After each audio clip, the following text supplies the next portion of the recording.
রহমত পূর্ণ হোক প্রভাত আমার, তাহাজ্জুদ আর ফজরের অভ্যাস আছে যার, রহমত পূর্ণ প্রভাত হয় তার।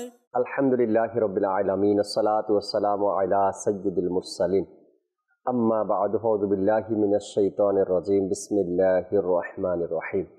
আসসালাতু ওয়াসসালামু আলাইকা ইয়া রাসূলুল্লাহ ওয়া আলা আলিকা ওয়া আসহাবিকা ইয়া হাবিবাল্লাহ। আসসালাতু ওয়াসসালামু আলাইকা ইয়া নবিয়াল্লাহ ওয়া আলা আলিকা ওয়া আসহাবিকা ইয়া নূরাল্লাহ।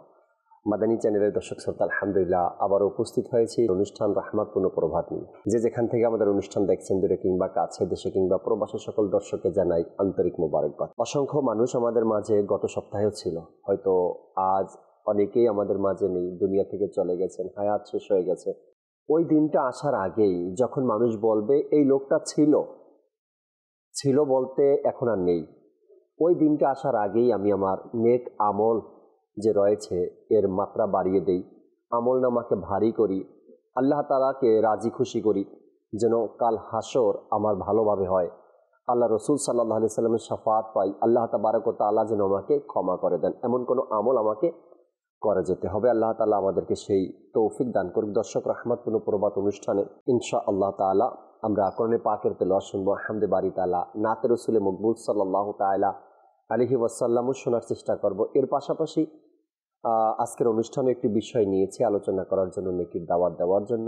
কি বিষয় নিয়েছে, কি নিয়ে আলোচনা করব তাও আপনাদেরকে জানাবো একটু পরেই। নবী রাহমাত শাফি উম্মত সাল্লাল্লাহু তাআলা আলাইহি ওয়াসাল্লামের আলিশান ফরমান, যে ব্যক্তি জুমার দিন আমার উপর 80 বার দুরূদ শরীফ পাঠ করবে, আল্লাহ তাবারক ওয়া তাআলা ওই ব্যক্তির 80 বছরের গুনাহকে ক্ষমা করে দিবেন। সাল্লু আলাল হাবিব সাল্লাল্লাহু তাআলা আলা মুহাম্মদ সাল্লাল্লাহু তাআলা আলাইহি ওয়াসাল্লাম।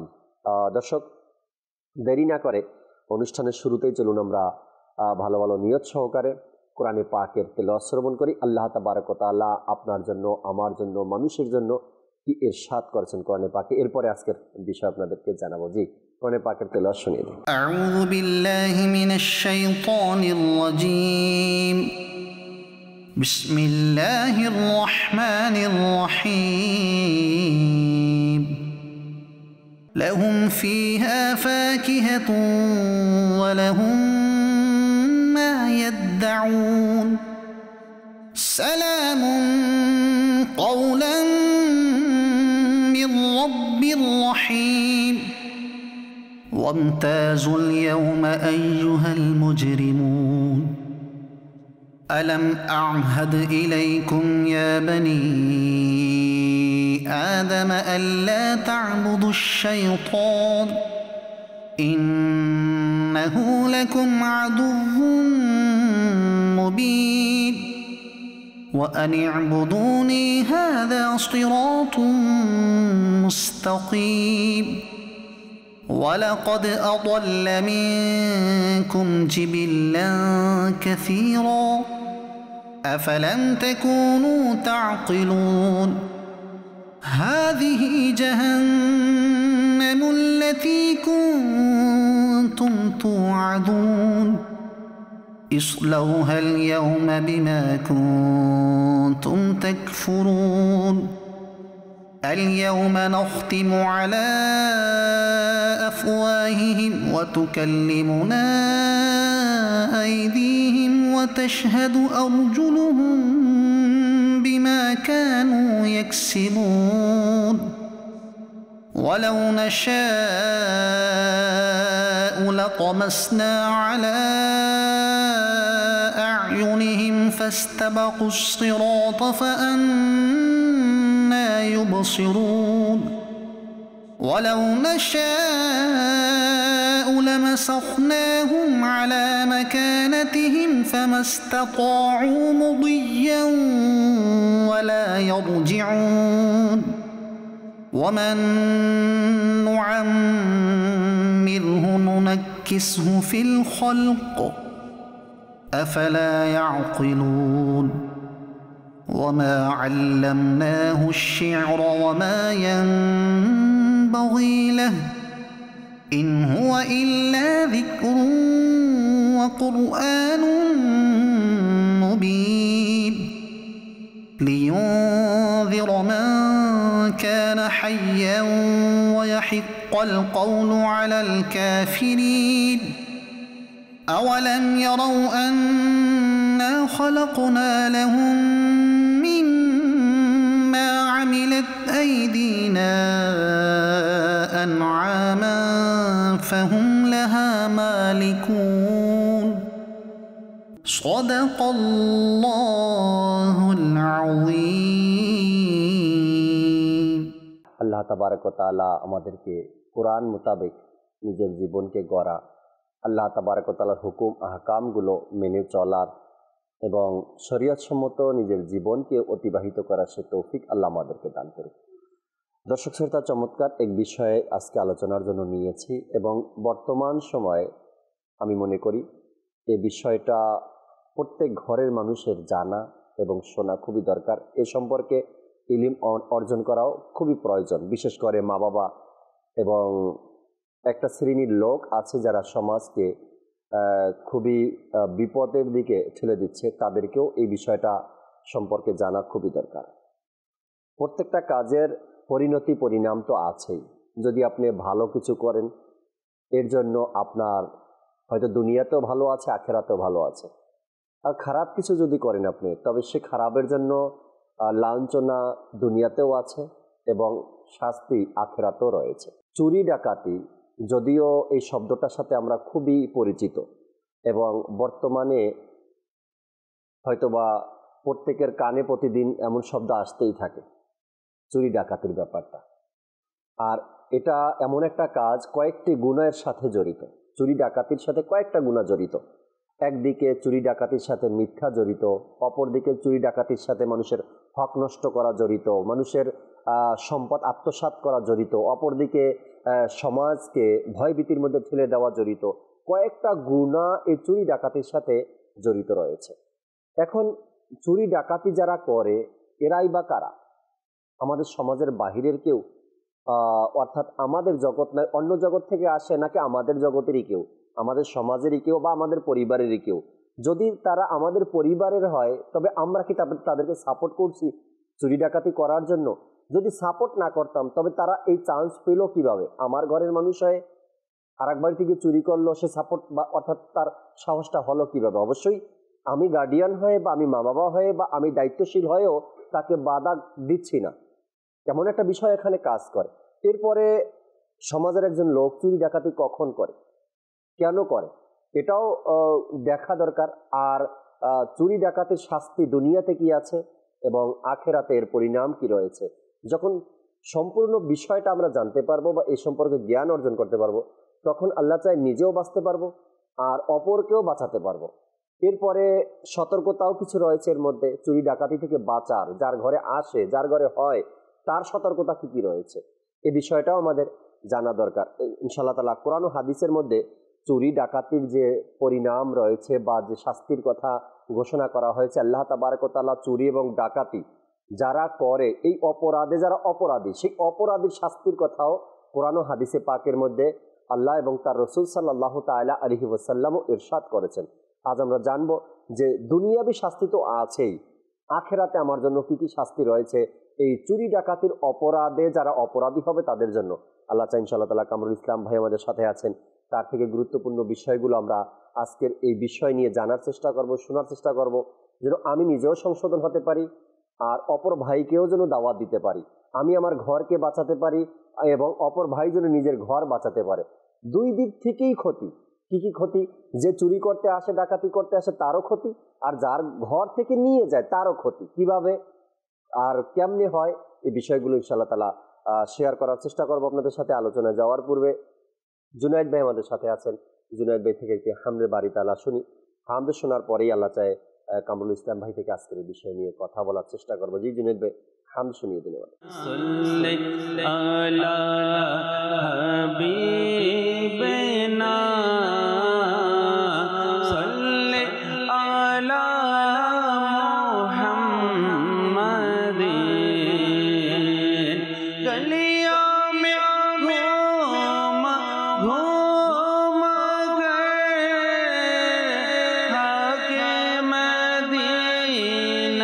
जो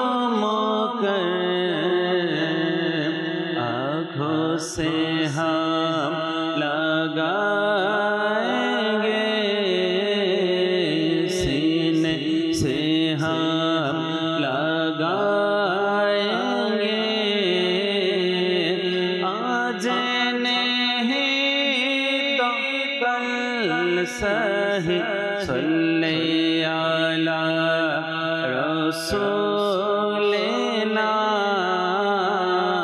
সাল্লি আলা হাবিবিনা সাল্লি আলা মুহাম্মাদিন।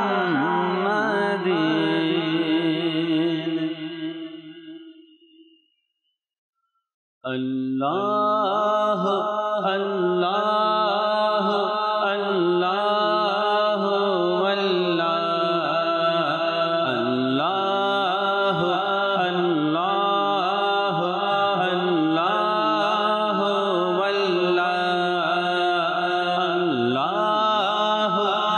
আল্লাহ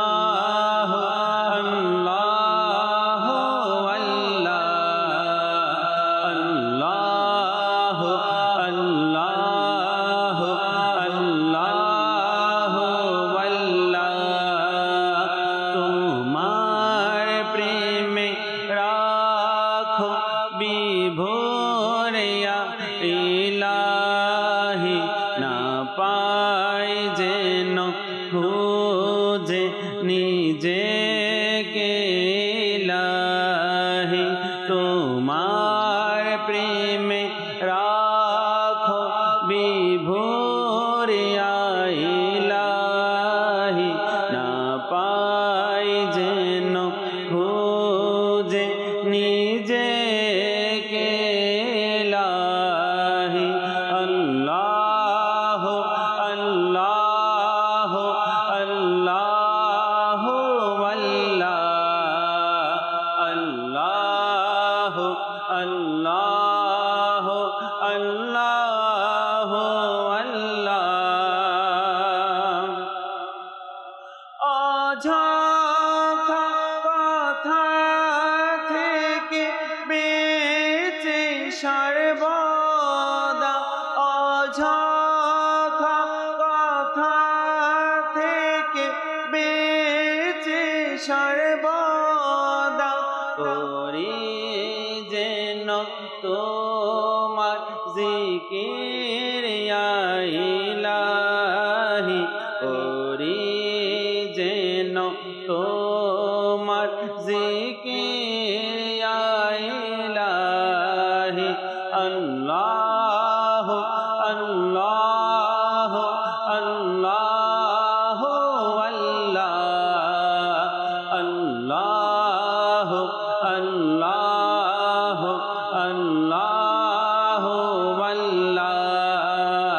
তোমারি ভয়ে তোমারি ডারে তোমারি ভয়ে তোমারি ডারে থাকি যেন কাঁপতে সদা ইয়া ইলাহি থাকি যেন কাঁপতে সদা ইয়া ইলাহি। আল্লাহ আল্লাহ আল্লাহ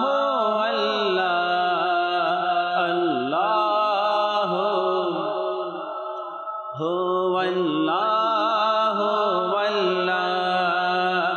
আমল যেন সব হয় তোমারি জন্য আমল যেন সব হয় তোমারি জন্য দাওয়ে মনে ইখলাস আমায় ইয়া ইলাহি দাওয়ে মনে ইখলাস আমায় ইয়া ইলাহি। আল্লাহ আল্লাহ আল্লাহ আল্লাহ আল্লাহ আল্লাহ আল্লাহ। ভেঙে গেছে কমর গুনাহেরি ধারে ভেঙে গেছে কমর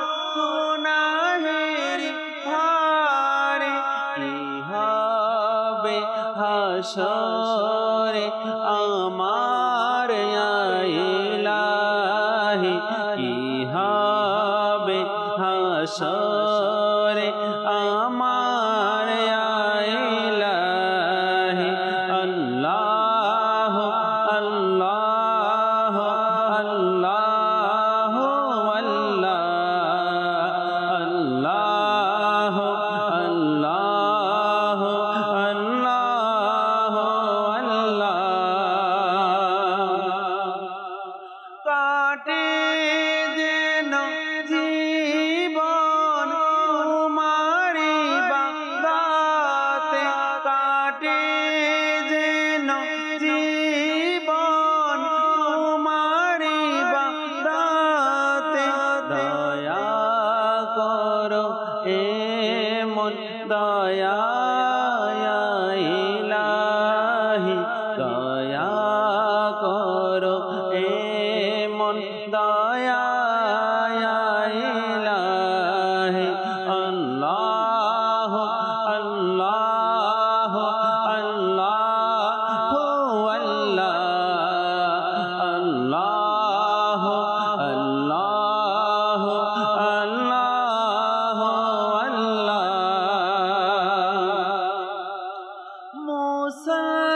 মুসলমান আতার তোমারি দয়া মুসলমান আতার তোমারি দয়া মরি যেন ঈমান নিয়ে ইলাহি মরি যেন ঈমান নিয়ে ইলাহি আল্লাহ আল্লাহ আল্লাহ আল্লাহ আল্লাহ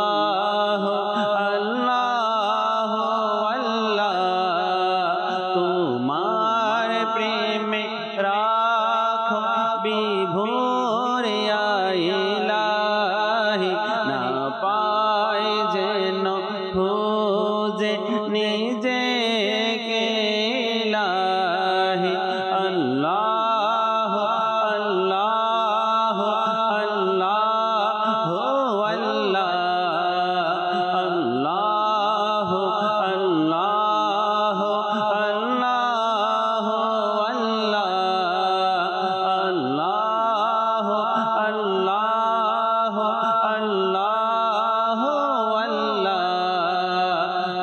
আল্লাহ আল্লাহ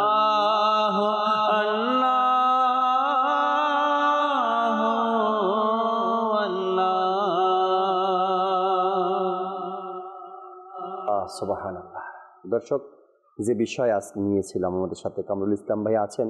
চুরি এবং ডাকাতির যে পরিণাম কোরআন ও হাদিসে পাকের মধ্যে রয়েছে, দুনিয়াবি লাঞ্ছনা, দুনিয়াবি শাস্তি এবং দুনিয়াবি আপনার যে বিচার সালিশ, এটা তো আছেই।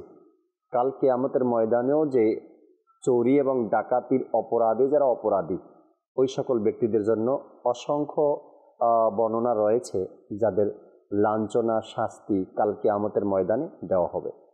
কামরুল ইসলাম ভাই থেকে কিছু শুনি আজকের এই বিষয় নিয়ে, এরপর আল্লাহ চায় নাতে রসুল মকবুল সাল্লাল্লাহু আলাইহি সাল্লাম শুনবো। আপনাদের কলগুলো নেওয়ার চেষ্টা করব। জি, আলহামদুলিল্লাহ রাব্বিল আলামিন ওয়াসসালাতু ওয়াসসালামু আলা সাইয়্যিদিল মুরসালিন আম্মা বা'দু ফাআউযু বিল্লাহি মিনাশ শাইতানির রাজিম বিসমিল্লাহির রহমানির রহিম।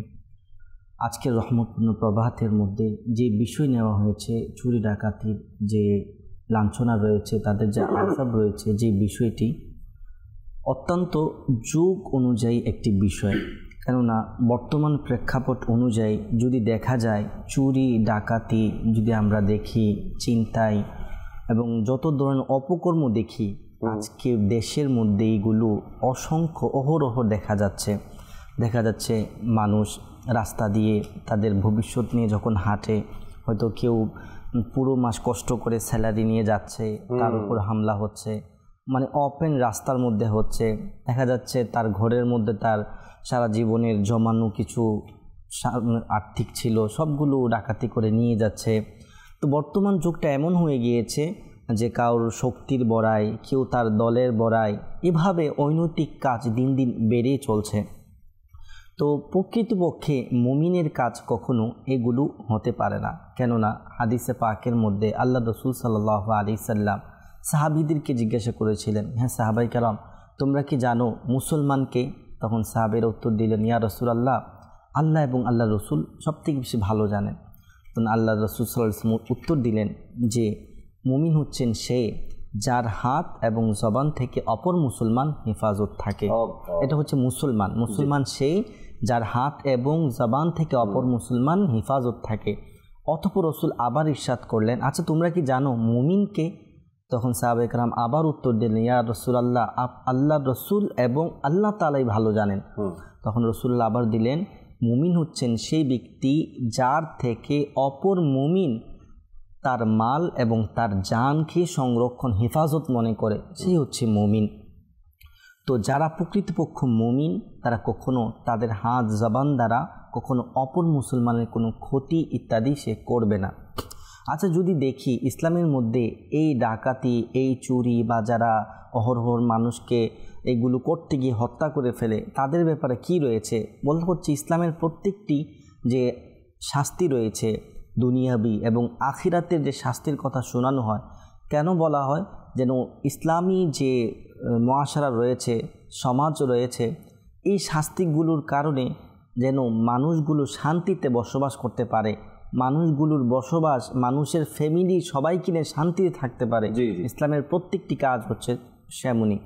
তো আল্লাহ রসুল সাল্লাল্লাহু আলাইহি সাল্লামের দরবারে একবার রসুলের জামানার মধ্যে কবিলা কুরাইশের একজন মহিলা চুরি করেছিল। তো কুরাইশ ছিল ওই জামানার মধ্যে সর্বোত্তম কবিলা গোত্র, সম্মানিত যেটাকে বলে গোত্র ছিল।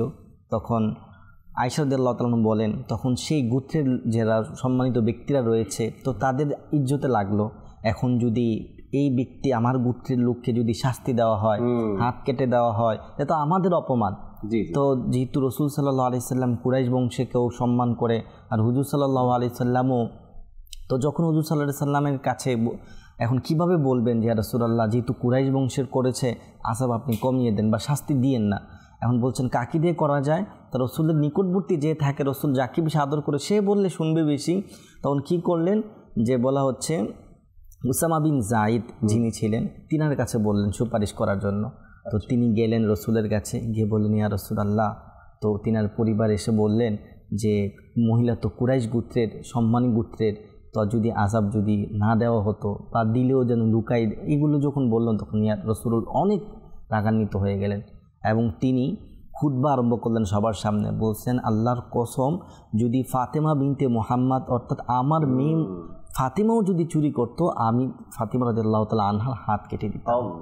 তো আল্লাহর রসুল এই যে জিনিসগুলো কেন যেন মুআশারা, যে পরিবার, যেন সমাজ যেন আরাম আয়েশে থাকতে পারে, এইগুলো প্রত্যেকটি বলা এই ক্ষেত্রে যত সম্মানীয় হোক কেউ ছাড় পাবে না, এই অপরাধের শাস্তি অপরাধে পেতেই হবে।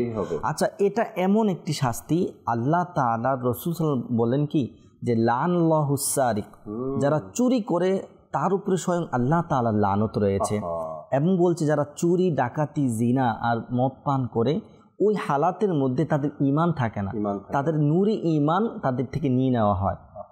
কারণ ঈমানওয়ালারা কখন তাদের ঈমানের হালাতের মধ্যে এই গুনাহগুলো করতে পারে না। এই কাজগুলো হচ্ছে একদম কবিরা গুনাহ। এবং আল্লাহ রাসূল বলছেন ওয়ালা তাসরিকু, যে তোমরা চুরি করবা না। আচ্ছা যারা করে এগুলা তাদের ব্যাপারে কোরআনে পাকের মধ্যে কি ওয়াইদ রয়েছে, তাদের ব্যাপারে কি সাজা রয়েছে? কোরআনে পাকের মধ্যে আল্লাহ তাআলা ইরশাদ করছেন যে ইন্নামা জাযাউল্লাযীনা ইউহারিবুনাল্লাহা ওয়া রাসূলা, আল্লাহ তাআলা বলছেন যারা আল্লাহ এবং রাসূলের সাথে যুদ্ধ করে, ওয়ায়াসআউনা ফিল আরদি ফাসাদা, এবং জমিনের মধ্যে ধ্বংসাত্মক কাজ করে, ফাসাদ করে, এই ডাকাতি করে, মানুষকে হত্যা করে, মানে চুরি তরবারি দিয়ে হামলা করে তাদের থেকে সম্পদ লুটে নেয়, কাফেলার উপরে হামলা করে, এই যারা এই ধ্বংসাত্মক জমিনের মধ্যে কাজগুলো করে, আল্লাহ বলেন আইয়ু কত্তালু আও ইউসাল্লাবু, তাদেরকে হত্যা করে দাও অথবা তাদেরকে ফাঁসির কাস্টে ঝুলিয়ে দাও। এরপর বলছেন যে তাদের এক হাত কেটে দাও এবং অপর পা কেটে দাও। কাদের জন্য? যারা ডাকাতি করতে গিয়ে দেখা যাচ্ছে সম্পদও ছিনিয়ে নেয় এবং হত্যাও করে দেয়। রাইট। তো তাদের জন্য বলা হচ্ছে তাদেরকে হত্যাও করে দিতে হবে, অথবা এই কাজীর ইখতিয়ার তাদেরকে ডাইরেক্ট হত্যা করবে, অথবা তাকে হত্যা করার পর আবার ফাঁসিতে ঝুলাবে। আবার বলা হচ্ছে তাদের এক পা কেটে দিবে, এক হাত কেটে দিবে, অপর হাত কেটে দিবে। তো এই যে এই জিনিসগুলো কেন আল্লাহ তাআলা ডাইরেক্ট তাদের উপরে ওয়াহিদ রয়েছে। পরিবর্তনে, যুগের পরিবর্তনে, আযাবের দৃষ্টিকোণ থেকে কিছু 19-20 হয়েছে। এই শাস্তি আমার দেশের জন্য এখন আর নেই, বা একটা জমানাতে ছিল যেন মানুষ ভবিষ্যতে চুরি ডাকাতি থেকে বেঁচে যায়, এই কারণে আমার শক্ত সিদ্ধান্ত নেওয়া হয়েছিল। যুগের পরিবর্তনে এখন আর এমনটা নেই। এখন চুরি আর ডাকাতি দুইটা বিষয়। চুরি আর ডাকাতি যদি ভদ্র ভাষায় বলে, তবে যাদের মানে ক্ষমতা কম, পাওয়ার কম, তারা চুরি করে, রাতের অন্ধকারে চুরি করে। আর যাদের একটু ক্ষমতা আছে, লোক বল আছে, তারা কি করে, দিনে রাতে দেখে সামনে থেকে নিয়ে যায়। যেটা মালিকের অজান্তে নিয়ে যাওয়া হয়, মালিককে না বলে নিয়ে যাওয়া হয়, এটার নাম দিয়েছি আমরা চুরি। আর যেটা মালিককে বলে, জবরদস্তি করে, মেরে তারপরে নিয়ে যাওয়া হয়, দিন হোক বা রাত হোক, সেটাকে বলছি আমরা ডাকাতি। কিন্তু দুইটাই তো অপরাধ, দুইটাই অপরাধ। এর জন্য শাস্তি আপনাকে ভোগ করতেই হবে। চমৎকার এক ঘটনা আসছে না, জায়েদ বিন হারিসা রাদিয়াল্লাহু তাআলা আনহু, তিনি তায়েফ থেকে একবার সফরে যাবেন। তো ওই সময় তো আমাদের মতো মোটরসাইকেল বা গাড়ি, বাস এগুলো ছিল না 1500 বছর পূর্বে, তখন সাওয়ারি ছিল। তো তিনি এক ব্যক্তি থেকে একটা খচ্চর ভাড়া নিলেন, কোথাও সফরে যাবেন। তো ওই জমানায় এমনও ছিল যে খচ্চরের মালিক সাথেই থাকতো, আর যে ভাড়া নিত সে খচ্চরের উপরে বসতো। এক সময় তাকে নিয়ে চলতে চলতে ওই খচ্চরের মালিক, সে ছিল ডাকাত, এমন একটা জায়গাতে পৌঁছালো, নির্জন জায়গা ছিল, আশেপাশে কেউ ছিল না, কিন্তু লাশ পড়ে ছিল। ডাকাত সেখানে নিয়ে গেল জায়েদ বিন হারিসা রাদিয়াল্লাহু তাআলা আনহুকে এবং বলল, এখানে নামো। তিনি নামলেন। সেখানে নামার পরে ডাকাতকে জিজ্ঞাসা করলো, আশেপাশে তো লাশ দেখা যায়, তুমি এখানে আমাকে কেন নিয়ে আসছো? আমার রাস্তা তো এটা না। ডাকাত বলল, এই যে লাশগুলো দেখো, এগুলো সব আমার, আমিই করছি, তোমাকেও এই কাজই করব, তোমার সাথে যা আছে এগুলো আমি লুটে নিব। তো তখন জায়েদ বিন হারিসা রাদিয়াল্লাহু তাআলা আনহু বললেন, আমাকে 2 রাকাত নামাজের সময় দাও, আমি 2 রাকাত নামাজ পড়তে চাই। ডাকাত বলল, ঠিক আছে, তোমার পূর্বে অনেকেই নামাজের দাবি করছে, আমি তাদেরকে নামাজ পড়ার সুযোগও দিয়েছি, কিন্তু তাদের নামাজ তাদেরকে বাঁচাতে পারিনি, তুমিও নামাজ পড়ে নাও। তখন জায়েদ বিন হারিসা রাদিয়াল্লাহু তাআলা আনহু 2 রাকাত নামাজ পড়লেন। আর নামাজ শেষে যখন দেখলো ওই ডাকাত তার দিকে হত্যা করার জন্য, তাকে শহীদ করার জন্য এগিয়ে আসছে, তখন তিনি বললেন, ইয়া আরহামার রাহিমিন। যখন এই শব্দটা পাঠ করলেন, তিনি এই দোয়াটা পাঠ করলেন, অদৃশ্য থেকে আওয়াজ আসলো, হে ডাকাত বা হে মানুষ, তুমি এনাকে হত্যা করো না। তখন ওই ডাকাত ভয় পেয়ে গেল, কেউ নেই আশেপাশে। তিনি তাকালো, দেখলো কেউ নেই, তো তখন ভয় পেয়ে থেমে গেল। থেমে যাওয়ার পরেও যখন আশেপাশে কেউ নেই, দ্বিতীয়বার আবারও জায়েদ বিন হারিসা রাদিয়াল্লাহু তাআলা আনহুর নিকট আসতে লাগলো তাকে মারার জন্য। তখন তিনি দ্বিতীয়বার আবার বললেন, ইয়া আরহামার রাহিমিন। ওই ব্যক্তি আবার দাঁড়িয়ে গেল, আশেপাশে তাকালো, কাউকে দেখে না। তৃতীয়বার আবার তার দিকে যখন আসতে নিল, তখন জায়েদ বিন হারিসা রাদিয়াল্লাহু তাআলা আনহু আবারও পাঠ করলেন, ইয়া আরহামার রাহিমিন। তখন দূর থেকে একজন ব্যক্তি সওয়ারিতে উটের উপর বসে তাদের দিকে আসতেছিল। আসলেন এবং তার হাতে ছিল তরবারি। ওই লোকটাকে, ডাকাতকে সে মেরে দিল। এরপরে জায়েদ বিন হারিসা রাদিয়াল্লাহু তাআলা আনহু জিজ্ঞাসা করলেন, আপনি কে, আর এই মুহূর্তে আপনি আসলেন? তখন ওই ব্যক্তি উত্তর দিলেন, প্রথম যখন আপনি ইয়া আরহামার রাহিমিন এই শব্দ বলছেন, তখন আমি ছিলাম 7ম আসমানে। সেখান থেকে আস্তে আস্তে যখন আপনি দ্বিতীয়বার ইয়া আরহামার রাহিমিন বললেন, তখন আমি ছিলাম দুনিয়ার আসমানে। যখন তৃতীয়বার বললেন, তখন আমি জমিনে এসেছি এবং আপনাকে বিপদ থেকে বাঁচানোর জন্যই আমি এখানে আসলাম। আল্লাহ তাবারক ওয়া তাআলা আমাকে পাঠিয়েছেন। আর এই যে ডাকাতের এক কাহিনী শুনলাম আমরা, যদি আমাদের সামনেও বা আমাদের সাথে এমন কিছু ঘটে, সেখানে আল্লাহ তাবারক ওয়া তাআলার অনেক বড় দয়া যে আমাদেরকে, মুসলমানদেরকে এক ওজিফা শেখানো হয়েছে, ইয়া আরহামার রাহিমিন।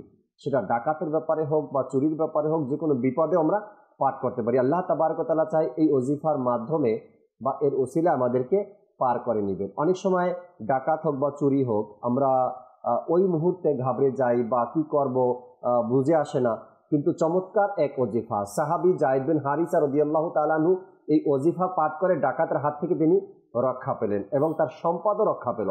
আমরাও যখন এমন কোনো বিপদে আমরা পড়ি তখন এই ওজিফা আমরা পাঠ করার চেষ্টা করি। চমৎকার কিছু কথা আমরা কামরুল ইসলাম ভাই থেকে শুনছিলাম এবং কোরআনে পাকের মধ্যে আল্লাহ তাবারক ওয়া তাআলা ইরশাদ করেছেন না, সূরা বাকারার 188 নম্বর আয়াতের মধ্যে সম্ভবত সম্পদের ব্যাপারে আল্লাহ তাআলা ইরশাদ করেছেন, এবং পরস্পরের মধ্যে একে অপরের অর্থ সম্পদ অন্যায়ভাবে গ্রাস করো না। তো এখানে যারা চুরি করে তারাও কিন্তু অপরের সম্পদ অন্যায়ভাবে গ্রাস করছে, এবং ডাকাতি যারা করে তারাও, অর্থাৎ অপরের সম্পদকে তারা আত্মসাৎ করছে, গ্রাস করছে। আল্লাহ তাবারক ওয়া তাআলা কোরআনে পাকের মধ্যেই এই বিষয়ে ইরশাদ করেছেন, একে অপরের অর্থ সম্পদ অন্যায়ভাবে গ্রাস করুন। তাফসিরের মধ্যে এর ব্যাপারে আসছে যে অন্যায়ভাবে কারো সম্পদ গ্রাস করাকে হারাম বলা হয়েছে, সেটা লুটপাট করা হোক বা ছিনতাই করে, চুরি করে, জুয়ার বিনিময় বা হারাম তামাশার মাধ্যমে, যা হারাম কাজের বিনিময় অথবা হারাম বস্তুর বিনিময়, কিংবা ঘুষ বা মিথ্যা সাক্ষ্যের বিনিময়, এসব কিছুই নিষিদ্ধ এবং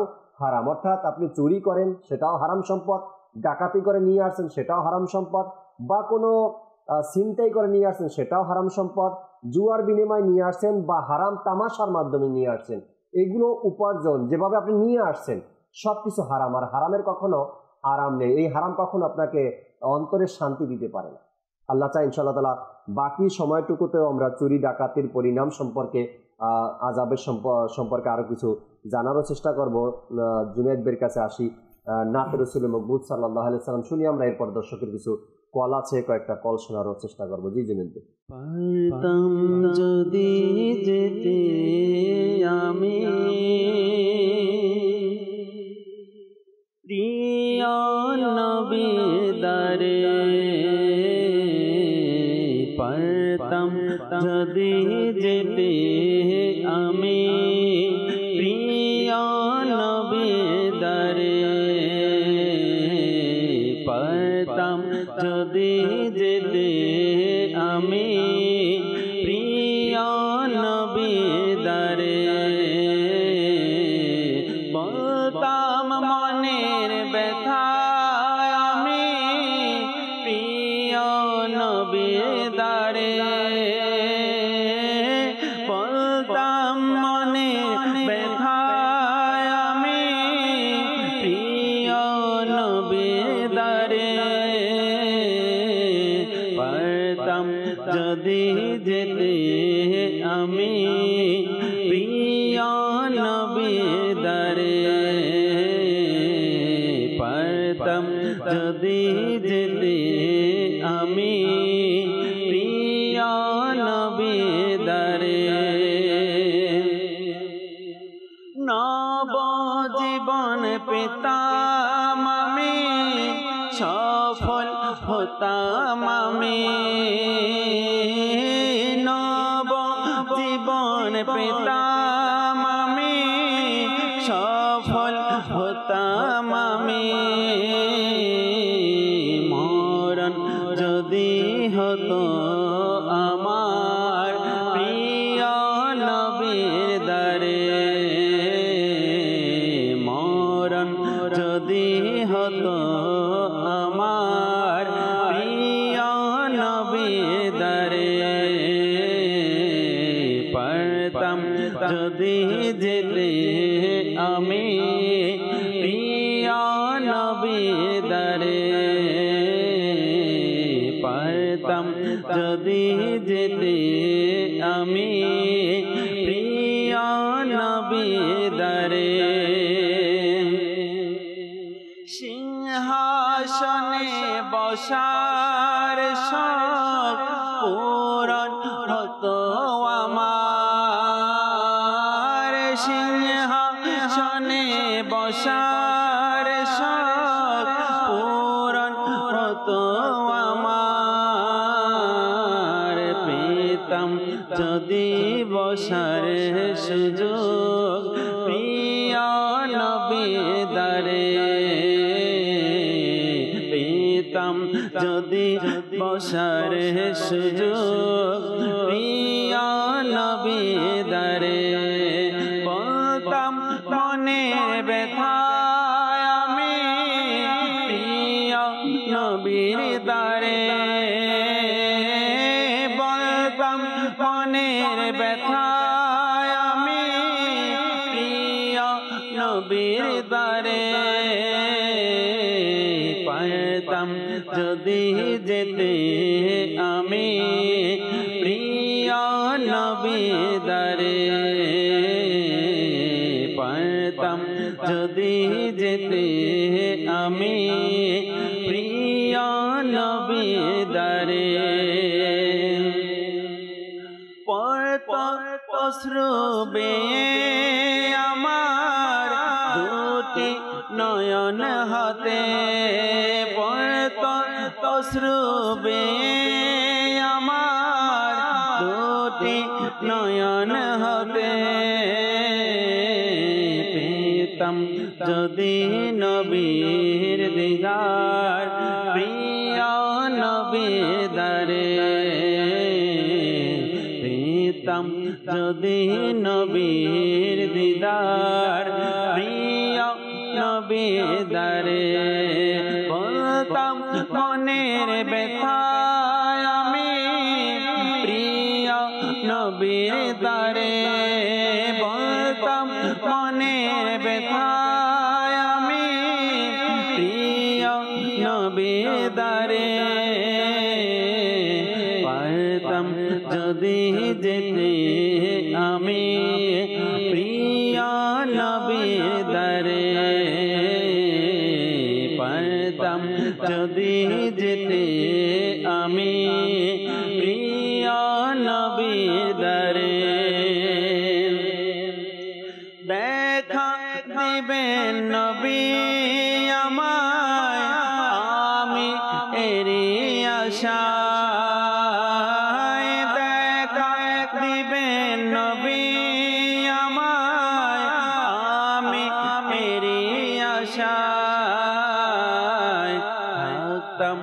অপেক্ষমান যদি প্রিয় নবীর দ্বারে থাকতাম অপেক্ষমান যদি প্রিয় নবীর দ্বারে বলতাম মনের ব্যথায় আমি প্রিয় নবীর দ্বারে বলতাম মনের ব্যথায় আমি প্রিয় নবীর দ্বারে পারতাম যদি যেতে আমি প্রিয় নবীর দ্বারে পারতাম যদি যেতে আমি প্রিয় নবীর দ্বারে পড়তাম যদি দুরূদ আমি পড়তাম যদি সালাম পড়তাম যদি দুরূদ আমি পড়তাম যদি সালাম পড়তাম যদি দুরূদ আমি পড়তাম যদি সালাম হতাম কেমন আনন্দিত প্রিয় নবীর দ্বারে হতাম কেমন আনন্দিত প্রিয় নবীর দ্বারে বলতাম মনের ব্যথায় আমি প্রিয় নবীর দ্বারে বলতাম মনের ব্যথায় আমি প্রিয় নবীর দ্বারে পারতাম যদি যেতে আমি প্রিয় নবীর দ্বারে পারতাম যদি যেতে আমি প্রিয় নবীর দ্বারে বলতাম মনের ব্যথায় আমি প্রিয় নবীর দ্বারে পারতাম যদি যেতে আমি প্রিয় নবীর দ্বারে আল্লাহ তাবারক ওয়া তাআলা আশিকদের মনের আশা পূরণ করুক। প্রিয় নবী সাল্লাল্লাহু আলাইহি সাল্লামের দরবারে গিয়ে নিজের মনের আকুতি, ব্যথা, কষ্ট, ভালোবাসার কথাগুলো আল্লাহ রসুলের দরবারে যেন প্রকাশ করতে পারে আল্লাহ তাআলা সে তৌফিক আশিকদেরকে দান করুক। দর্শকের কিছু কল রয়েছে আমাদের সাথে, কয়েকটা কল শুনবে, পরে আজকে যে বিষয় নিয়েছি এ নিয়ে আলোচনা করবো। জি, কল শুনিয়ে দিই। মোহাম্মদ সাদ্দাম অনুষ্ঠান দেখতেছি, খুব ভালো লাগতেছে, অনেক কিছু শিখতেছি, বুঝতেছি। তো দেখে আমি আগে তো নামাজ পড়তাম না, ইনশাল্লাহ নামাজ ধরছি, নামাজ পড়তেছি। আল্লাহ তাবারক ওয়া তাআলা মাদানী চ্যানেলের মাধ্যমে যা কিছু শুনি আমরা, যা কিছু আলোচনা হয়, এগুলো স্মরণ রাখা, আঁকড়ে ধরা, এর উপরে আমল করার সেই তৌফিক আল্লাহ আমাদেরকে দান করুক। শুকরিয়া আদায় করছি আপনার মূল্যবান অভিমত আমাদের সাথে শেয়ার করার জন্য। পরবর্তী কল দেন। আমার নাম শাকিল শাহরিয়া ওবি। আমি একটা নাচ শুনতে চাই। কোন সংখ্যা হলো আজ শুভ আগমন? আচ্ছা, রবিউল আউয়াল মাস তো চলমানই রয়েছে, মিলাদুন্নবীর কালাম শুনতেই পারি আমরা। জি, চেষ্টা করবেন ইনশাআল্লাহ। পরবর্তী কল দেন। আপনাদের এই চ্যানেলটা আমাকে খুব ভালো লাগে, আমার মা নিয়মিত দেখে এই চ্যানেলটা, আমিও দেখি। আমার জীবনে অনেকটা প্রভাব পড়েছে এই চ্যানেলের। ইনশাল্লাহ চেষ্টা করছি ভবিষ্যতে আরো মেনে চলার জন্য। আল্লাহ পাক আপনার এই পরিবর্তনকে কবুল করে নিক। এমন নজির খুব কম পাবেন যে মিডিয়া দেখে ধর্মীয় দিক থেকে কোনো ব্যক্তি পরিবর্তন হয়েছে। হ্যাঁ, গুনাহের যে চ্যানেলগুলো রয়েছে তা দেখে মানুষের গুনাহের প্রতি ধাবিত হয়েছে, কিন্তু মিডিয়ার মাধ্যমে কেউ নামাজি হওয়া, কেউ নেক পথে চলে আসা, এটা একমাত্র মাদানী চ্যানেল করে দেখিয়েছে আল্লাহ তাআলার দয়ায়। শুধু আপনি না, এরকমের যদি আমরা অভিমত চালাতে থাকি তবে আমি তো বলবো ঘর ঘর থেকে এই অভিমত আসবে যে আল্লাহ তাআলার অনেক বড় দয়া, আমার ঘরটা একটা আযাবের টুকরা ছিল, মাদানী চ্যানেল সেটাকে পরিবর্তন করে দিয়েছে। বা সন্তানের ব্যাপারে, মা বাবার ব্যাপারে, বা ভাই বোনের ব্যাপারে এমন অসংখ্য অভিমত আসবে। আল্লাহ তাবারক ওয়া তাআলা আপনাকে, আমাকে, আমাদের সবাইকে মাদানী চ্যানেলের সাথে থেকে, দাওয়াত ইসলামীর সাথে থেকে সুন্দর পরিবেশ গড়ে তোলার সে তৌফিক দান করে। পরবর্তী কল দান। চট্টগ্রাম থেকে হাম্বি মদিনা জাঙ্গে গজলটা একটু শুনতে চাই। আচ্ছা, উর্দু কালামের কোনো শের শুনতে চেয়েছেন, যদি পসিবল হয় শোনাবেন ইনশাআল্লাহ। জি, আরেকটি কল দেন। আমি কুমিল্লা লাকসাম থেকে বলছি। আমি কি নাতে রাসূল শুনতে চাই, তুমি খোদা প্রিয় হাবিব, তুমি সৃষ্টির সেরা। শোনাবো, সাথেই থাকুন ইনশাআল্লাহ তাবারক ওয়া তাআলা। চমৎকার একটি কালাম আল্লাহ চায় শোনানোর চেষ্টা করব। আজকে যে বিষয় আমরা নিয়েছি, চুরি ও ডাকাতির পরিণাম, চমৎকারভাবে হাদিসে পাকের মধ্যে এর শাস্তির কথা এসেছে, আমরা শুনতেছিলাম। বুখারী শরীফের ৪র্থ খণ্ডে হাদিস নাম্বার ৬৭৮৩ মধ্যে এসেছে। হযরত সাইয়েদনা আবু হুরায়রা রাদিয়াল্লাহু তাআলা আনহু বর্ণনা করেন, রাসূলুল্লাহ সাল্লাল্লাহু আলাইহি সাল্লাম ইরশাদ করেন, আল্লাহ পাক চোরের উপর অভিশাপ দিয়েছেন ওই সকল ব্যক্তিদের জন্য যারা মনে করেন যে সুযোগ আছে করে নেই, সুযোগ আছে করে নেই, এই চিন্তাভাবনা যাদের মধ্যে আছে, দেশে বিচার নেই, দেশে আইন নেই, সুযোগ আছে বা অপশন আছে করেনি, তাদের জন্য আমরা একটু শুনি বারবার। এরপরে আবু দাউদ শরীফের ৪র্থ খণ্ড হাদিস নাম্বার ৪৩৯১ মধ্যে ইরশাদ হয়েছে, যে প্রকাশ্যে লুটপাট করে সে আমাদের দলভুক্ত নয়। আল্লাহ রসুলের মকবুল সাল্লাল্লাহু আলাইহি সাল্লাম বলেন যে লুটপাট করে সে আমার দলের অন্তর্ভুক্ত নয়। এরপরে আরেকটা হাদিসে পাকের মধ্যে বুখারী শরীফের হাদিস নাম্বার ৫৫৭৮ মধ্যে এবং মুসলিম শরীফের ২০৭ নম্বর হাদিসের মধ্যে এসেছে, চোর চুরি করার সময়, ডাকাতি করার সময় মুমিন থাকে না, কারণ মানুষ তাদের ধন সম্পদের প্রতি আকুল দৃষ্টিতে তাকাতে থাকে, কাজেই এগুলো থেকে বেঁচে থাকো, এগুলো থেকে বেঁচে থাকো। এরপরে আরেকটি হাদিসে পাকের মধ্যে আল্লাহ রসুল সাল্লাল্লাহু আলাইহি সাল্লামের ইরশাদে কারিমা, সকল মুসলমানের প্রিয় আম্মাজান হযরত আয়েশা সিদ্দিকা রাদিয়াল্লাহু তাআলা আনহা বলেন, কুরাইশি এক মহিলা যে চুরি করেছিলেন তার ব্যাপারে। এরপরে আরেকটি হাদিসে পাকের মধ্যে এসেছে, আল্লাহ রসুল সাল্লাল্লাহু আলাইহি সাল্লাম ইরশাদ করেন, আমি জাহান্নামে এক ব্যক্তিকে দেখেছি যে তার বাঁকা লাঠি দিয়ে হজ যাত্রীদের জিনিসপত্র চুরি করত। লোকেরা তাকে চুরি করতে দেখলে বলতো, আমি চোর নই, এই জিনিস আমার বাঁকা লাঠিতে আটকে গিয়েছিল। সে আগুনে তার বাঁকা লাঠিতে ভর দিয়ে বলছিল, আমি বাঁকা লাঠিওয়ালা চোর। অর্থাৎ আল্লাহ রসুল সাল্লাল্লাহু আলাইহি সাল্লাম জাহান্নামে ওই ব্যক্তিকে দেখলেন। কোন ব্যক্তিকে? যে ব্যক্তি হাজিদের মালামাল চুরি করতো বাঁকা লাঠি দিয়ে। যদি কেউ দেখে ফেলতো তখন সেই চোর বলতো, আমি চুরি করিনি, আমার লাঠিতে এটা আটকে গেছে তাই চলে আসছে।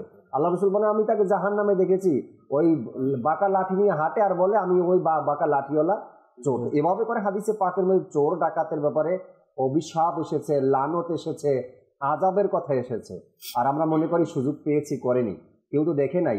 এখন একটু সুযোগ আছে, দেশের পরিস্থিতি ভালো না, তো এই অবস্থাতেই করা যায়, বিচার আচার হবে না, যাই করেন না কেন, যেটাই মাথার মধ্যে ঘুরপাক খায় না কেন, কিন্তু দুনিয়াতে যদি আপনার বিচার কেউ করতে পারুক বা না পারুক, আপনি চুরি করে বেঁচেই গেলেন, কেউ দেখে নাই, কিন্তু রব তাআলা তো দেখেছেন।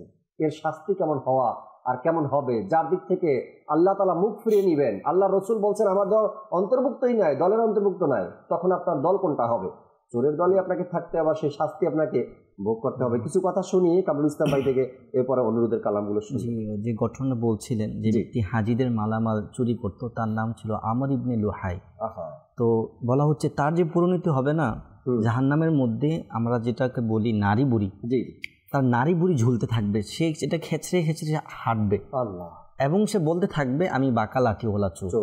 বলা হচ্ছে প্রত্যেক এরকম জালিম, প্রত্যেক চোর, প্রত্যেক ডাকাতকে আল্লাহ তাআলা, যে একটু আয়াত বলছিলাম যে তাদেরকে কিভাবে শাস্তি দেওয়া হবে, আল্লাহ তাআলা এই শাস্তির কথা বলছেন যালিকা লাহুম খিজিউম ফিদ দুনিয়া, এটা হচ্ছে তার দুনিয়ার লাঞ্ছনা, ওয়ালাহুম ফিল আখিরাতি আযাবুন আযীম, আখিরাতে তাদের জন্য লাঞ্ছনাদায়ক শাস্তি রয়েছে, অনেক শাস্তি রয়েছে। আল্লাহ তাআলা যে বিষয়টাকে বলে অনেক শাস্তি, তাহলে সেই বিষয়টা কত বড় শাস্তির হতে পারে এটা বলার বাইরে, একদম বলা যায় কিয়ামতের দিন। বলা হচ্ছে আল্লাহ তাবারকা ওয়া তাআলা যখন মানুষকে উঠাবে হিসাব নিকাশের জন্য, তখন ওই ব্যক্তিরা যারা বিন এক টাকাও যারা চুরি করেছে, এক টাকাও না হোক খেয়েছে, অপরের মাল আত্মসাৎ করেছে, বলা হচ্ছে সে যখন যদিও আমল নামা নিয়ে উঠে, তাহলে সে নিঃস্ব হয়ে যাবে। কিভাবে? ওই ব্যক্তিরা যাদের থেকে সে নিয়েছে, যাদের উপরে অত্যাচার করেছে, তারা আসবে, এসে বলবে আল্লাহ আমার থেকে সে এতটুকু নিয়েছে, আমার অতটুকু ক্ষতি করেছে, তো যদি তার কাছে নেক আমল থাকে তার নেক আমল তাকে দিয়ে দেওয়া হবে, আর যদি নেক আমল না থাকে তাহলে ওই পাওনাদার যার থেকে সে চুরি করেছে, ডাকাতি করেছে, ওই ব্যক্তির গুনাহগুলো তার উপর চাপিয়ে দেওয়া হবে। আচ্ছা, এই হচ্ছে জাহান্নামে। বলা হচ্ছে এই চুরি ডাকাতিদের যারা অত্যাচার করে, চুরি করে, ডাকাতি করে, তো তাদের কি পরিণাম রয়েছে? বলা হচ্ছে যারা চুরি, এরকম ডাকাতি বা অন্যের মাল এভাবে না হোক ভাবে আত্মসাৎ করে, তাদেরকে কিয়ামতের দিনই আগুনের শিকল পরিয়ে দেওয়া হবে। পুলসিরাতের ফুল তারা পার হতে তাদের কষ্ট হয়ে যাবে। আচ্ছা, তো যারা জাহান্নামে যাবে তাদের অবস্থাটা কি হবে? বলা হচ্ছে যারা জাহান্নামে যাবে তাদের কোনো শাস্তির কারণে বলা হচ্ছে তাদের আকৃতিটা মানুষের আকৃতি থাকবে না, তাদের আকৃতিকে বিগড়িয়ে দেওয়া হবে। আচ্ছা, কেমন বিগড়িয়ে দেওয়া হবে? বলছে তাদের যে সুরত থাকবে, তাদের ঠোঁট এত মোটা হবে যে এক ঠোঁট মাথার উপর দিয়ে ঘুরবে, আরেকটা ঠোঁট জমিনের সাথে খেচড়াবে। তাদের বলছে চামড়া এত মোটা হবে যে বলা হচ্ছে কত, হাদিসে পাকের একটা সংখ্যা আছে যে এত গজ মোটা হবে। এরপরে বলা হচ্ছে তাদের যে একটা পশম হবে এক একটা খেজুর গাছের মতো তাদের পশম হয়ে যাবে। শুধু তাই নয়, আল্লাহ তাআলা বলছেন আচ্ছা এই যে চামড়া যে পুড়বে, জ্বলবে, তো যখন এটা জ্বলবে আমরা মনে করি জ্বললে শেষ হয়ে যাবে, কিন্তু কিয়ামতের আযাব যেটা হবে জাহান্নামের মধ্যে হচ্ছে সেটা জ্বলার পর নতুন করে আবার হবে। আল্লাহ তাআলা বলছেন যখন তাদের শাস্তি, যখন চামড়া পুড়ে যাবে আল্লাহ তাআলা আবার নতুন চামড়া দিবেন, আবার যখন পুড়বে তার থেকেও বেশি কষ্ট আবার হবে। এইভাবে তাদেরকে কষ্ট দিতে থাকবে। এবং বলা হচ্ছে যারা এই জুলুমানা খাবার খেয়ে তাদের শরীরের রক্ত বৃদ্ধি করেছে, মাংস বৃদ্ধি করেছে, শরীরকে তারা তাজা করেছে, বা এক টাকাও খেয়েছে অন্যায়ভাবে আত্মসাৎ করে, চুরি হোক, ঘুষ হোক, ডাকাতি হোক, অন্যায়ভাবে যেভাবেই খেয়েছে, বলা হচ্ছে কিয়ামতের দিন তাকে এমন গরম পানি দেওয়া হবে, সেই গরম পানির কাছে যখন মুখ নিবে, জাহান্নামে যখন এত শাস্তি হবে, তো তৃষ্ণা তো অনেক লাগবে, যখন সে পানির পেয়ালা সামনে নিবে মুখের চামড়া খসে পড়ে যাবে, তারপরও সে পানি খাওয়ার চেষ্টা করবে, যখন পানি মুখে নিবে বলা হচ্ছে তার সমস্ত নাড়ি বড়ি গলে একদম বের হয়ে যাবে। কেন? তার ওই জুলুম, তার ওই অত্যাচারীভাবে খাওয়ার কারণে। তাহলে যারা চুরি ডাকাতি করে, মাল আত্মসাৎ করে, তাদের যারা শরীরে রক্ত এক ক্ষুদ্র পরিমাণও করেছে, তাদেরকেও কিয়ামতের দিন ওই শাস্তিগুলো ভোগ করতে হবে জাহান্নামের মধ্যে।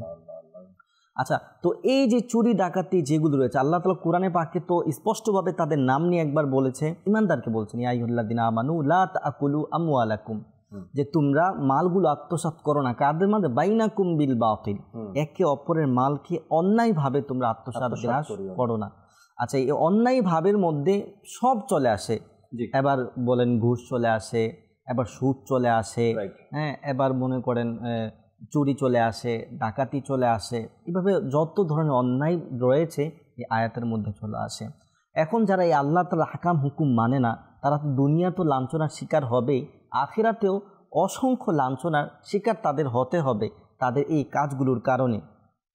ঘটনা রয়েছে অনেক এরকম ডাকাতও ছিল, কিন্তু তারা আল্লাহর ওলিতে পরিণত হয়ে গিয়েছে তওবার মাধ্যমে।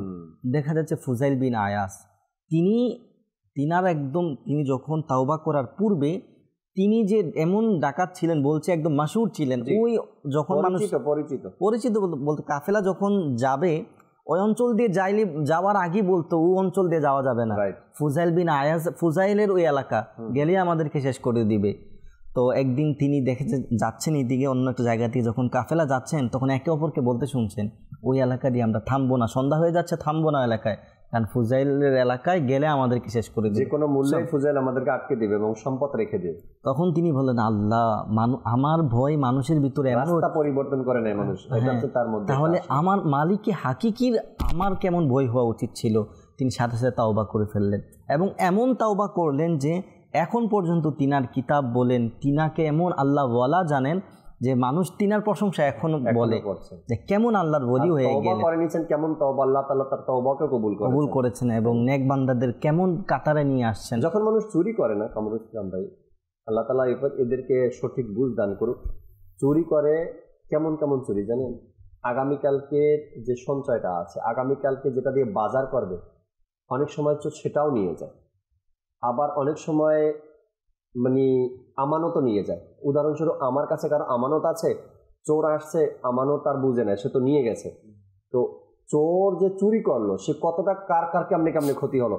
এক তো আগামীকালকে সঞ্চয়, যেটা আগামীকাল যেটা দিয়ে ঘরটা চলবে, বাজারটা হবে, এটা নিয়ে গেল, এখন পরিবারটা অসহায় হয়ে গেছে, ওষুধের টাকা পয়সাও এখানে চলে গেল। দ্বিতীয়ত আমানত যারা রাখছিল, হয়তো বা কারো না কারো আমানত থাকতে পারে, আমানতের টাকাও নিয়ে গেল, এখন যারটা গেল সে তো চুরি তো হয়ে গেল সম্পদ, এরপর আমানতদার যারা আছে ওই টাকাও তাকে পরিশোধ করতে হবে, তার টাকাও তাকে ব্যাক দিতে হবে, দুই দিক থেকেই তার লস হয়ে গেল, ক্ষতি হয়ে গেল। এমন ব্যক্তিরা চুরি ডাকাতি করে, যখন চুরি ডাকাতি করে তখন তো আর ঈমান সাথে থাকে না, ঈমান হারা হয়ে যায়। আর যখন ঈমান হারা হয়ে যায় তখন বিবেক বুদ্ধি আর কি কাজ করে।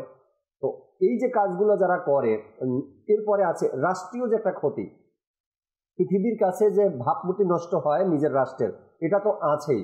আজকাল মানুষ ঘরে তালা মেরেও স্বস্তিতে নাই, শান্তিতে নাই, না জানি তালা ভেঙে নিয়ে যাচ্ছে। আজকে সোশ্যাল মিডিয়ায় বলেন বা নিউজ চ্যানেলে বলেন বা যেখানে দেখেন আজকাল খবরাখবর, যে মানুষ কত একটা পেরেশানিতে আছে, ঘরে থেকেও শান্তিতে নাই, ঘরের ভিতর থেকেও ভয় থাকে, না জানি দরজা ভেঙে আমার ঘরে ঢুকে যায় লোক।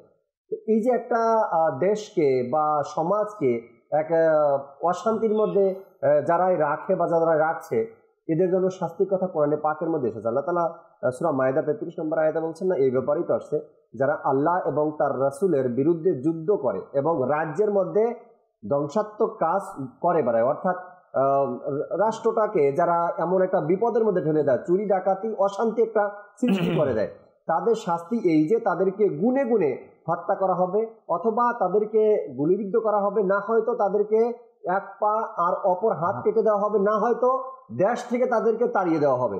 এটা হলো দুনিয়াতে তাদের লাঞ্ছনা। মানুষ দেখলেই যেন চিনে, নাম শুনলেই যেন জানে যে এই লোক ডাকাত ছিল, এই লোক চোর ছিল, আর এই শাস্তি তার জন্য হয়েছে। এখানে আর একটা বিষয় কামরুল ইসলাম ভাই, যার ঘরে উপযুক্ত ছেলে আছে অথবা উপযুক্ত মেয়ে আছে অথবা কমপক্ষে 10-12 বছরের সন্তান আছে বা ছোটই আছে, ওই বাবা যখন চুরি করে আর চুরি করে যখন ধরা পড়ে, তখন ওই সন্তানের পৃথিবীতে বেঁচে থাকার আর আছে কি? সারা জীবনের কলঙ্ক, বাইরে বেরিয়ে হতে পারবে না, মুখই দেখাতে পারবে না, স্কুলে যেতে পারবে না, কলেজে যেতে পারবে না, মাদ্রাসায় যেতে পারবে না, বাজারে বের হতে পারবে না, ঘর থেকে বের হতে পারবে না। বের হলেই মানুষ কি বলবে? চোরের সন্তান, চোরের ছেলে, চোরের মেয়ে। মেয়ে যদি হয় তো বিয়ে নিয়ে কত একটা টেনশন, চোরের মেয়েকে বিয়ে করতে যাবে।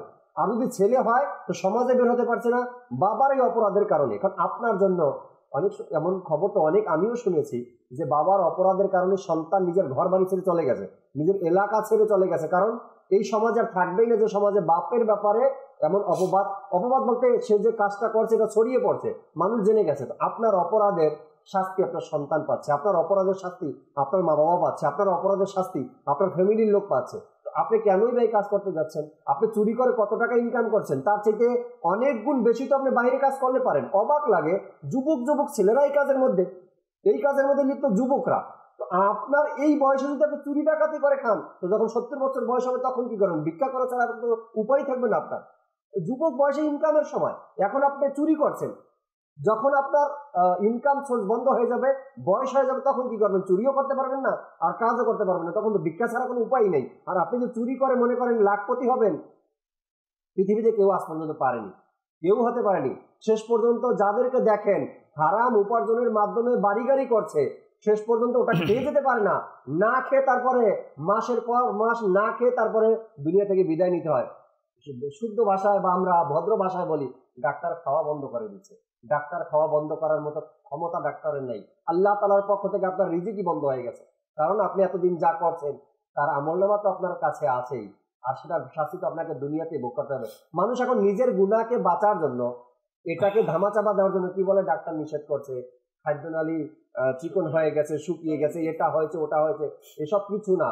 আপনি যে অন্যায় ভাবে অত্যাচার করে জুলুম করে মানুষের আত্মসাৎ করছেন, এটা আপনার রিজিকে নাই। শেষ পর্যন্ত অপমানিত হয় দুনিয়া থেকে।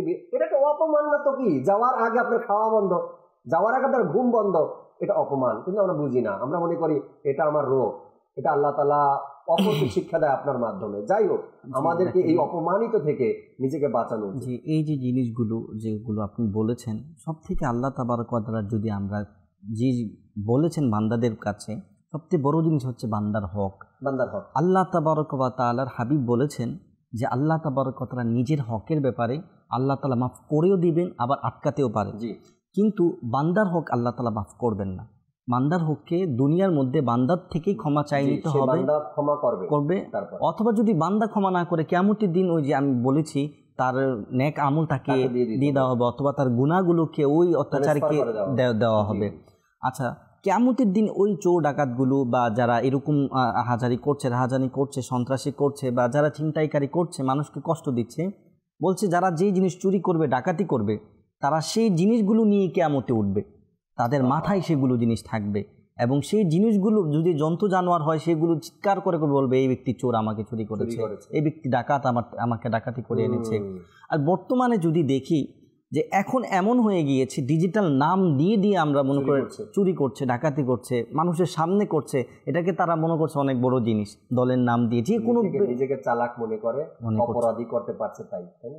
আর যদি দেখি এই চুরির মধ্যে, ডাকাতির মধ্যে সব থেকে বেশি বড় গুনাহ রয়েছে। কেন? একটার মধ্যে কতটা গুনাহ দেখেন। এক হচ্ছে মুসলমান মনে কষ্ট দেওয়া, এই যে তাকে অন্যায়ভাবে জুলুম করে তাকে হত্যা করে দেওয়া, বা তার ফ্যামিলিকে অনাথ বানিয়ে দেওয়া, কত বড় গুনাহ। আল্লাহ রসুল বলছেন এই মানুষকে কষ্ট দেওয়ার ব্যাপারে। দেখেন একটা গরিব মানুষ সারা মাস চাকরি করছে, বা মধ্যবিত্ত যাচ্ছে, আপনি চিন্তাই করে নিয়ে গেল, অথবা তার হামলা হয়ে গেল, বা ডাকাতি, তার ঘর লুটপাট হয়ে গেল, সারা জীবনের তাদের সব কিছু শেষ।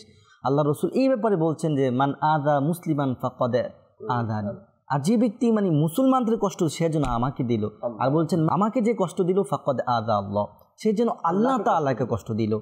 তো মুসলমানের কষ্টটা আল্লাহ রসুল বলছেন আল্লাহ রসুলকে কষ্ট দেওয়া হয়েছে, আর আল্লাহ রসুলকে কষ্ট দিলে আল্লাহ তাআলা কষ্ট পাচ্ছে।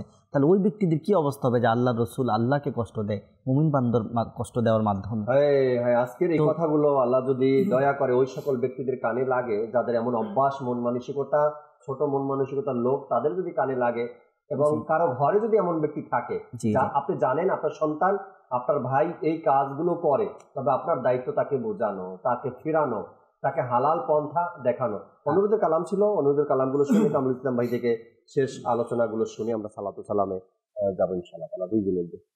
তুমি খোদা প্রিয় হাবিব, তুমি সৃষ্টির সেরা, তোমার দ্বারে সৃজন আসমান জমিন গ্রহ তারা, তোমার দ্বারে সৃজন জন আসমান জমিন গ্রহ তারা তোমার হাতে ইশারাতে চাঁদ হয় দ্বিখণ্ডিত তোমার হাতে ইশারাতে চাঁদ হয় দ্বিখণ্ডিত তোমার শানে বিখতরু লতা অবনত তোমার শানে বিখতরু লতা অবনত তোমার আঙ্গুল হতে বহে পানির ফোয়ারা তোমার পারে সৃজন আসমান জমিন গ্রহ তারা এমন নূরের প্রদীপ তুমি যার নাই কোনো ধোঁয়া এমন নূরের প্রদীপ তুমি যার নাই কোনো ধোঁয়া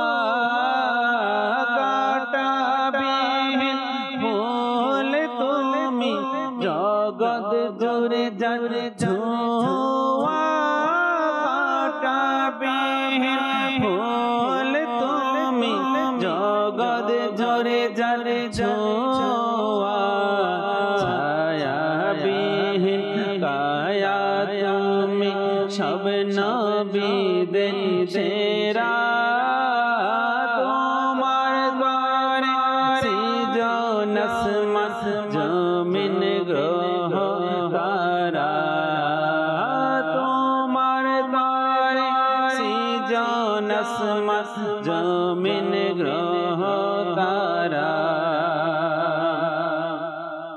তুমি রাজি হলে আমার খোদা হবে রাজি তুমি রাজি হলে আমার খোদা হবে রাজি তোমার হাতে দিলেন খোদা দু জাহানে চাবি তোমার হাতে দিলেন খোদা দু জাহানে চাবি রাজি থেকো আমার উপর ওহে খোদার প্যারা রাজি থেকো আমার উপর ওহে খোদার প্যারা তোমার দ্বারে সৃজন আসমান জমিন গ্রহ তারা তোমার দ্বারে সৃজন আসমান জমিন গ্রহ তারা পাপী অপরাধী আমি তোমার সাগে আতার পাপী অপরাধী আমি তোমার সাগে আতার কবর হাসর ফুলসিরাতে করিও তাকে পার কবর হাসর ফুলসিরাতে করিও তাকে পার ছেড়ে দিও না আমাকে আমি দিশে হারা ছেড়ে দিও না আমাকে আমি দিশে হারা তোমার দ্বারে সৃজন আসমান জমিন গ্রহ তারা কোন শাহেন শাহেরা শুভ আগমন কোন মহান বাদশারা শুভ আগমন আকা মারহাবা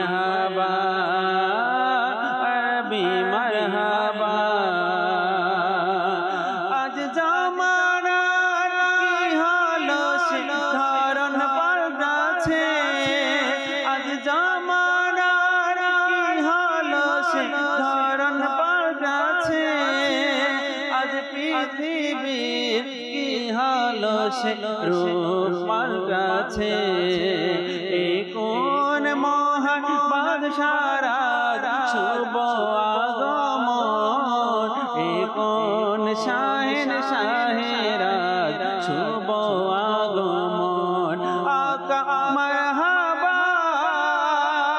মাকি মারহাবা মাদানী মারহাবা আরবি মারহাবা আকা মারহাবা মাকি মারহাবা মাদানী মারহাবা আরবি মারহাবা। আল্লাহ পাক বরকত দান করুক। আলোচনা করছিলাম আমরা চুরি ও ডাকাতির পরিণাম। এক সাহাবীর একবার উট চুরি হয়ে গেছে। ওই সাহাবীর উট যখন চুরি হয়ে গেল, তো আশেপাশে যারা ছিলেন অন্যান্য সাহাবা একরাম তারা বলেন, হুজুর ওই চোরের জন্য বদদোয়া করেন। তখন ওই সাহাবী উত্তর দিলেন যে আমি তার জন্য বদদোয়া করবো না, আমি তার জন্য দোয়া করব। দোয়া কি করলেন, হে আল্লাহ, যদি এই চোর গরিব হয় তবে তাকে ধনী বানিয়ে দাও, আর যদি ধনী হয় তবে তার সম্পদ দ্বারা সমৃদ্ধ কর, আর যদি সে দরিদ্র হয় বা গরিব হয় তবে ধনী বানিয়ে দাও। এই দোয়া করলেন চোরের জন্য। আর আমাদের সমাজের মধ্যে যখন চুরি হয়ে যায় তখন আমরা সন্দেহের তীর মারি। কার দিকে মারি? যার সাথে গতকাল আমার তর্ক হয়েছে, যার সাথে কথা কাটাকাটি হলো, যার সাথে আগের কিছু শত্রুতামি আছে। চোর তো সে নাও হতে পারে, কিন্তু আমরা সন্দেহ করি। এরপরে পুরো সমাজের মানুষকে বলে বেড়াই, পুরো সমাজের মানুষকে বলে বেড়াই এই ব্যক্তি আমার সম্পদ চুরি নিয়ে গেছে বা চুরি করে নিয়েছে, অথচ সে চোর না। আমার সন্দেহ, কারণ তার সাথে আমার শত্রুতামি আছে। বদদোয়া করি উল্টাপাল্টা জায়গায়, অর্থাৎ যে চোর না তার জন্য আমরা বদদোয়া করি, যে চোর যে তাকে আমরা চিনিও না। এরকমের কিছু বিষয় আছে। আবার কিছু বিষয় আছে যে চোর আছে তাকে অনেক সময় আমরা সাব্যস্ত করতে পারি না। যাই হোক, যখনই আমাদের এমন চুরি হয়ে যায় বা ডাকাতি হয়ে যায়, আমাদের তো উচিত ধৈর্য ধারণ করা। বলা হয়েছে সবর করো আর এর প্রতিদান অর্জন করো। যদি আপনার কিছু চুরি হয়ে যায়, ডাকাতি হয়ে যায়, এরও কিন্তু প্রতিদান রয়েছে। এমনটা নয় কি আপনি এর প্রতিদান পাবেন। আপনি যদি ধৈর্য ধারণ করতে পারেন তবে এর প্রতিদান পাবেন, আর যদি ধৈর্য ধারণ করতে না পারেন তবে এর প্রতিদান আপনি পাবেন না। মানুষকে বললে বা অ্যাকশনে গেলে বা বিচার আচার করলে, যদি আপনি মনে করেন যে বিচার করলে আমার সম্পদ আমি ফেরত পাবো, সেটা ভিন্ন বিষয়। আর যদি আপনি শুধু শুধু বলে বেড়ান, কোনো উপকারই না হয়, তবে না বলে ধৈর্য ধারণ করাটাই উচিত আমাদের জন্য। আর বর্তমান সময়ে ওই হাদিসে পাক মনে পড়ে কামরুল ইসলাম ভাই, যে আল্লাহ রসুল বলছেন নাকি ছাগলকে বকরিকে রশি দিয়ে বাঁধো, তারপর আল্লাহর উপরে ভরসা করো। ছাগলকে ছেড়ে দিয়ে, বকরিকে ছেড়ে দিয়ে আল্লাহর উপরে ভরসা করা অনুচিত কাজ। আপনাকে হেফাজত করতে হবে, তারপরে আল্লাহর উপরে ভরসা করতে হবে। মাওলা, আমি আমার ঘরকে হেফাজত করলাম, লক করলাম, তালা লাগালাম, সিকিউরিটি দিলাম, আল্লাহ তুমি হেফাজতের মালিক। এরপরে যে ওজিফা, যে দোয়া রয়েছে, বলা হয়েছে যে ব্যক্তি সকালে নিজের ঘরের মধ্যে আয়াতুল কুরসি পাঠ করবে, সারা দিন ওই ঘর আল্লাহ তাআলার হেফাজতে থাকবে, না চুরি হবে, না ডাকাতি হবে, না আগুনে পড়বে। আর যে ব্যক্তি রাত্রে আয়াতুল কুরসি পড়বে, তো সারা রাত আল্লাহ তাআলার হেফাজতে থাকবে। আমাদেরকে বকরি ছাগল বেঁধে এরপর আল্লাহর উপরে ভরসা করতে হবে, অর্থাৎ আমার ঘরের হেফাজত আমাকেই করতে হবে, এরপর আল্লাহর উপর ভরসা করতে হবে। মাওলা, আমি তো হেফাজত যতটুকু পারছি করছি, মাওলা বাকি তুমি আমার ঘরকে হেফাজত কর, এভাবে। আর যদি আমরা ঘরে একটা জমানা ছিল, হয়তো আপনিও দেখেছেন, যারা 90 দশকের তারাও দেখেছেন, যখন গরমের দিন আসতো, জুনায়েদ ভাইও দেখেছেন, তখন ঘরের দরজা খুলে ঘুমাতো মানুষ। আল্লাহ কত সুন্দর একটা জমানা তখন দিয়েছিলেন আমাদেরকে, ঘরের দরজা খুলে ঘুমাতো। কেন? গরমের দিন, কারেন্ট ছিল না, ফ্যান ছিল না, যেন বাহিরের হাওয়া বাতাসটা ঘরে ঢুকে দরজা খুলে ঘুমিয়ে যেত, না চুরি হতো, না ডাকাতি হতো। এই জমানাটাও গেছে। এখন তো 3 তালা লাগালেও গেট বন্ধ করাও নিরাপদ না, তার কারণ জমানাটা এমন পরিবর্তন হয়ে, জমানা তো জমানার জায়গায় আছে, মানুষের মন মানসিকতা এত খারাপ হয়ে গেছে, নোংরা হয়ে গেছে, এখন আর কোনোভাবেই হেফাজত হচ্ছে না। কামরুল ইসলাম ভাই শেষ একটা কথা যেটা বলতেছিলাম, যে ছাগলের কথা বললেন যে আমাদেরকে বেঁধে তারপর তাওয়াক্কুল করতে হবে। আচ্ছা, এরকম একটা ইবলিস একবার এসে একজন আল্লাহর ওলিকে বলল, আচ্ছা তুমি কি আল্লাহর উপরে পরিপূর্ণ বিশ্বাস আছে তোমার? হ্যাঁ, পরিপূর্ণ বিশ্বাস তো অবশ্যই আছে, আমার প্রভু তিনি। ঠিক আছে, তাইলে তুমি পাহাড়ে উঠো, উঁচু পাহাড়ে, সেখান থেকে লাফ মারো, যদি আল্লাহ বাঁচায় তাহলে বুঝবো তোমার আল্লাহ ঠিক আছে, নাইলে তোমার আল্লাহর বিষয়। তখন সে উত্তর দিল, কি জ্ঞান গর্ব, আলিম অলি তো আলিম হয়ে থাকে। বলছে আল্লাহ তাআলাকে পরীক্ষা করা আমার কাজ নয়, বরং আল্লাহর কাজ আমাকে পরীক্ষা করা, বান্দাকে পরীক্ষা করা। তো আমি ইচ্ছে করে আগুন হাত দিব যে আল্লাহ বাঁচাবে, এটা না, আমি তো আল্লাহকে পরীক্ষা করছি, বরং আল্লাহ বলেছেন আমি বান্দাকে পরীক্ষা করব। মুসিবত আসলে আমার মানে আল্লাহ আমাকে পরীক্ষা করছে, আর আমি মুসিবতে পরে গিয়ে বলবো যে আল্লাহকে পরীক্ষা করে, মুসিবতে হাত দিয়ে পরে বলবো আল্লাহ। আচ্ছা, এটা হবে না। আচ্ছা, বাকি হচ্ছে আজকে যে পুরো ঘটনাটা, তো এর মধ্যে আমাদের দর্শক শ্রোতা ভাবতে পারে যারা রাস্তায় ডাকাতি করে তাদের ব্যাপারে কথা চলছে, বা যারা রাতের আধারে অন্যের ঘরে চুরি করছে তাদের কথা বলছে। শুধু তাদেরই কথা নয়, বরং চুরি এটাকে বলে যে কারোর জিনিস লুকিয়ে আত্মসাৎ করে ফেলা। আচ্ছা, এটা ঘরের ভিতরে হতে পারে, বাইরেও হতে পারে। আচ্ছা, এখন আমরা যারা দর্শকদের ঘরের মধ্যে আছি, বা আমরা যারা বুঝির হয়েছি, এমন জানে না হয়ে যায় যে স্বামীর জিনিস হোক না কেন ওইটাও চুরি, যদি আমি না বলে তার থেকে নিয়ে যাওয়া হয়। বলা হচ্ছে যদি নান নাফকা ওয়াজিব যেটা, সেটা ব্যতীত যদি কোনো জিনিস না বলে নিয়ে যাওয়া, এটাও চুরির মধ্যে শামিল হয়ে যাবে। যদি শ্বশুরের কোনো জিনিস থাকে আমি সেখান থেকে না বলে নিয়ে নিলাম, এটাও চুরির মধ্যে হয়ে যাবে। তো আমাকেও সেটার জন্য শাস্তি পেতে হবে। তো এমন যদি হয়ে থাকে আমরাও কারোর জিনিস না বলে হাত দিয়ে থাকি, আমাদের ছেলে সন্তানকেও বোঝাতে হবে স্কুলে যাবে কারো কলম ধরবা না, কারো কোনো জিনিস নিয়ে আসবে না। আমাদের সন্তানকে ছোটো থেকেই এইগুলো শিখিয়ে বড় করতে হবে। তো এইগুলো যদি আমরা শিখাই না, বলা হচ্ছে প্রথমেই চোর বড় কিছু চুরি করে না। একটা ঘটনা আছে না, স্কুল থেকে বাচ্চা একটি কলম চুরি করে নিয়ে এসেছিল। আচ্ছা, জামানে সে বড় চোর হয়ে গিয়েছিল, যখন তাকে ধরছিল বলছিল আমার শেষ ইচ্ছে কি বলেছিল, যে আমার বাবাকে না মাকে যে থাপ্পড় দিলেন গিয়ে, বল কেন, আজকে আপনার জন্য আমি এই পর্যায়ে চলে যাই।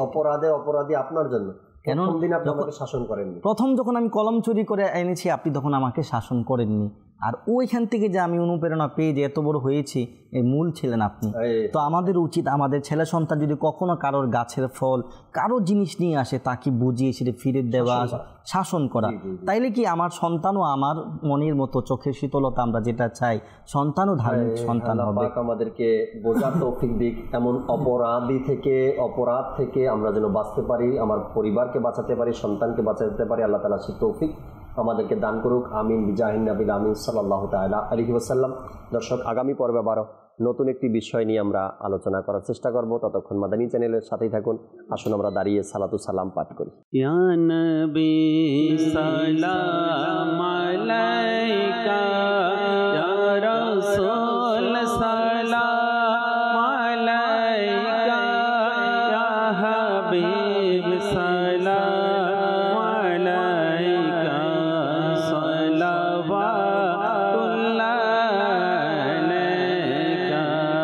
अर्श का काबा मदीना, फर्श का काबा मदीना, काबे का काबा मदीना, जन्नतुल मावा मदीना।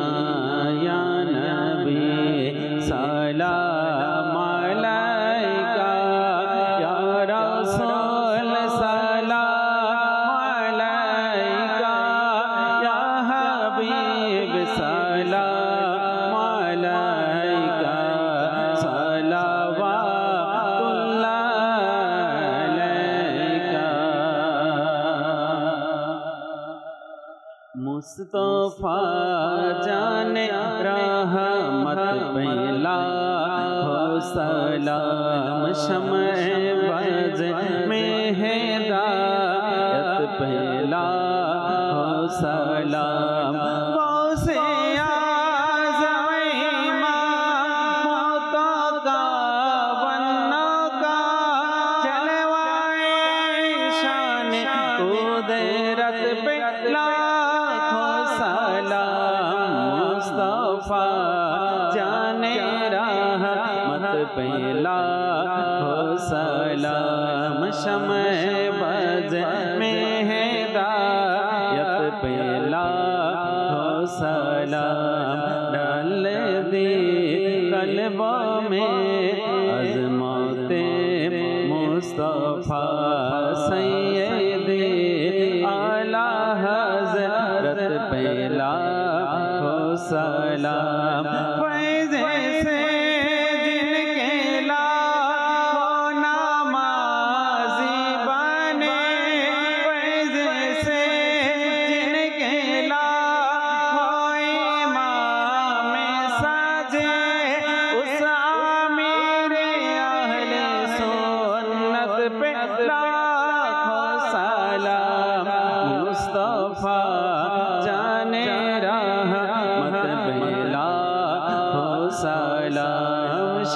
शम्ए बज में हिदायत पे लाखों सलाम।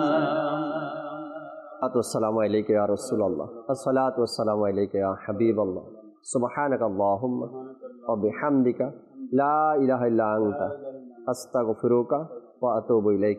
सुब्हानक अल्लाहुम्मा व बिहम्दिका ला इलाहा इल्ला अंता अस्तगफिरुका व अतूबु इलैक।